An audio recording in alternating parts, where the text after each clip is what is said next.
Hotel101 has debuted on the Nasdaq as the Filipino-owned hotel chain taps into the deep and broad pool of capital in the U.S. to support its global expansion plans.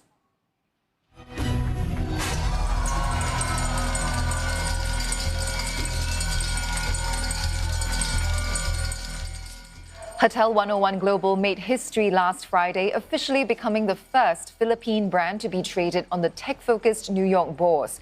It listed under the ticker symbol HBNB, and its shares will start trading on the 1st of July.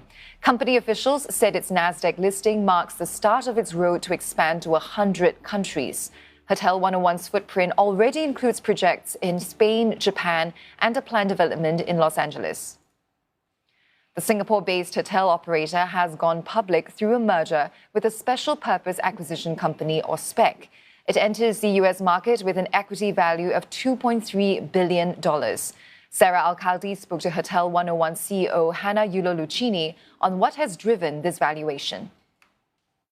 It's really the potential of the business model and how unique it is. And it's that we're positioned to really disrupt the hospitality space globally. The valuation that we have actually is very similar to Airbnb's valuation, at a similar time in its journey. And we believe that, this hospitality platform is really something that we can scale globally to, 1 million rooms and become one of the top leading hotel brands in the world. We believe in that vision very strongly. The criticism for the condotel model is usually that it gives the same yield versus, say, a REIT, but with limited flexibility, limited diversification. So how are these risks justified for Hotel101? I think our investors, what they look at is really the fundamentals of the investment, which is real estate at its core. So our unit owners own actual real estate. They own the unit that they buy on a freehold basis. It's a condominium title that they can hold on to. They feel a lot of security in this. It's the same mindset as people buying, different rental properties across the world. They feel secure when they own the property on a freehold basis, because no matter what happens to financial markets, interest rates, environments, and things like that, they know that that property is solid and the buck stops in their property. And that's really what our unit owners like about it. But the good thing about our business model, it's very unique. Most condotels have a bottom line sharing. We do a revenue sharing, which is much more simpler to understand for our unit owners. That's why it's called Hotel101, because it's like English 101, Math 101. It's really simple to understand, both from the consumer side, one type of room globally, you know exactly what to get, what to expect, and then also from the standpoint of the unit owner, how it works. It's a pure revenue sharing that is also an inflationary hedge, because they don't share in any expenses.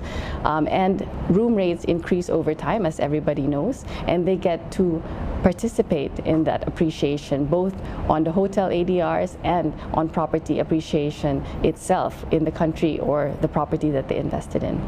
Can you talk to us about the timing of your listing, given the uncertain macroeconomic environment and geopolitical environment? Why choose to list now? Well, we believe in the fundamentals of the company. We believe the time is now for us to expand our vision, to be in 100 countries and to build out 1 million rooms, because we believe what we have is a truly novel business model of being able to develop 500-room hotels in only one type of room globally, and being able to do the condotel model, selling these to individual investors. It's a very unique hospitality platform that is tech-driven, and we want to expand it as fast as we can. Yeah. The last time we spoke, I think the target was the second half of last year. That's been delayed a bit. Could you talk to us about that, and what are your plans for the funds being raised? Well, honestly, we've been very focused on our expansion.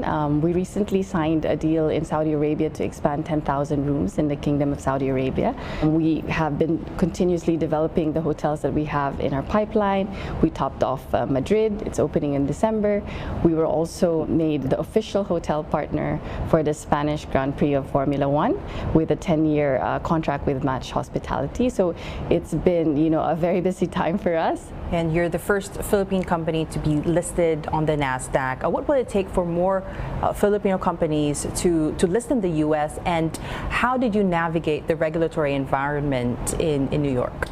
So we're the first Filipino-owned company to list in the Nasdaq, so it's a very historical moment for Filipinos out there. We hope that this will pave the way for more listings coming out of the Philippines and even Southeast Asia. We're one of the few, and potentially one of the largest this year. And we hope it will become an inspiration for people to really dream big in terms of global expansion.